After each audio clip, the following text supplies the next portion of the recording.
আল্লাহ তাআলার কি অপার এক দৃশ্য। আল্লাহ পাক রব্বুল আলামিন দেখেন আমাদেরকে কত সুন্দর নদী দান করেছেন। আল্লাহ তাআলা কুরআনুল কারীমের মধ্যে ইরশাদ করেছেন, ওয়া আনজালনা মিনাস সামাই মাআ ফাআসকান্নাহু ফিল আরদ। আমি তোমাদের জন্য এই আসমান থেকে বৃষ্টি বর্ষণ করে সেই পানিটা আসকান্নাহু ফিল আরদ, জমিনের মধ্যে আবার সুন্দর করে রেখে দেই। কারণ কি? যাতে করে ফাআখরাজনা বিহি হাব্বাম মুতারাকিবা, আমি এই পানি দিয়ে তোমাদের জন্য বিভিন্ন রকমের শস্য ফসলাদি ফলানোর জন্য সেটা সুন্দর এক পরিস্থিতি তৈরি করে দিই। আল্লাহ পাক রব্বুল আলামিন আমাদের এই যে নদী দান করেছেন, এর জন্য মানুষের কত সুন্দর জীবিকার ব্যবস্থা করে দিয়েছেন।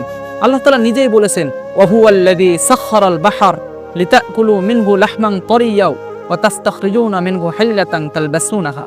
আমি তোমাদের এই নদীকে তোমাদের জন্য আয়ত্তাধীন করে দিয়েছি, যাতে করে তোমরা কি করতে পারো, এই নদী দিয়ে তোমরা বিভিন্ন ধরনের তরুতাজা মাছ উৎপন্ন করতে পারো।